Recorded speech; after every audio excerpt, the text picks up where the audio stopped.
All right, let's talk about finding the perfect dog trainer for you and your furry friend right here in Green Bay. We're going to break down everything you need to know to make a really great choice. I mean, just imagine this. You're taking a nice, relaxing stroll along the city deck.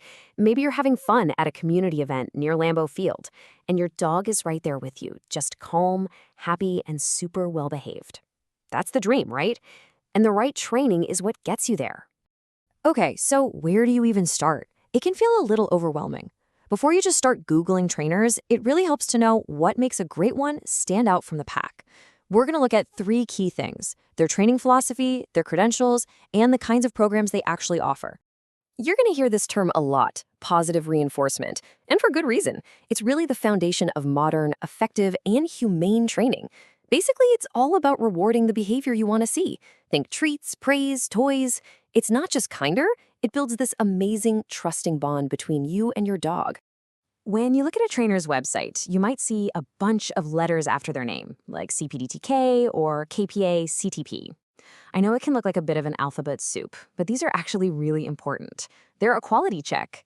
It means a trainer has put in the work, studied hard, and passed some tough exams. For most everyday training, something like a CPDTK is fantastic.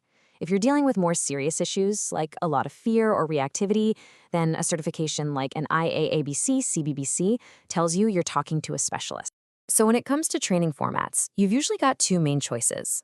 On one hand, you have group classes. These are awesome for socialization, getting your dog used to other dogs and people, and for practicing basic commands with distractions around. On the other hand, you have private sessions. This is where you get that one-on-one attention, which is perfect for tackling specific things that happen at home, like jumping on guests or going nuts when the doorbell rings. All right, you know what to look for in a trainer's skills.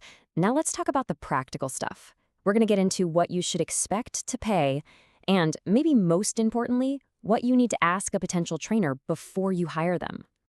Let's talk numbers. This chart gives you a pretty clear picture of the average costs for dog training right here in the Green Bay and Brown County area. So, for example, a typical 6-week group class is probably going to land somewhere between $140 and $250. A single private lesson, you're looking at about $80 to $140. Seeing these numbers helps you plan things out and know what's realistic for your budget. Okay, so you've done your research, you've checked out their credentials, and you're ready to pick up the phone or send that email. Now what? What are the key things you should actually ask them in that first conversation? Think of this as your little cheat sheet for that first call. First up, ask about their training philosophy. You want to hear them talk about positive reinforcement. Then you can confirm their professional credentials and ask how they're going to customize the program for your dog's specific needs. It's also a good idea to clarify which of their services they recommend for you, how they'll keep you updated on progress, and of course, get a full, clear breakdown of all the costs. No surprises down the road, right? All right, training doesn't just happen in your living room. To be a great dog owner in Green Bay, you've got to know the local rules of the road and the best spots to go practice all those new skills. Let's get into the local specifics. Here's a number you absolutely need to remember: 8 feet. The city of Green Bay has a leash law, and it says that anytime your dog is in a public place, we're talking parks, sidewalks, trails, they have to be on a leash that's no longer than 8 feet. Now, what about vaccinations? This is a big one. Wisconsin state law says that any dog over 5 months old has to be vaccinated for rabies. And that little metal rabies tag, it needs to be on their collar all the time. Now, here's a little local tip. The city of Green Bay itself doesn't make you get a separate city dog license. That rabies tag is your proof that you're following the rules. Okay, once you and your dog start learning new things, you need places to practice. And Green Bay has some great spots. The dog park over at Pamperin Park is a fantastic, safe, fenced-in area to work on things like recall. The Fox River Trail, it's perfect for practicing that loose leash walking when you've got real-world distractions like joggers and bikes whizzing by. So we've gone through how to find a trainer, what it's going to cost, and the local rules. Now let's bring it all back home and talk about the payoff. Why all this effort is so worth it.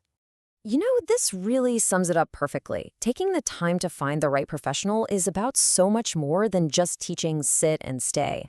It's really about creating a better, calmer, and just plain happier life for both you and your dog. When it comes down to it, having a well-trained dog just makes everything better.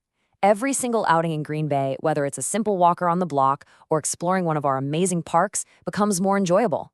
It makes having people over to your house less stressful, and it just deepens that bond you share. We really wish you and your dog the absolute best as you start this journey together.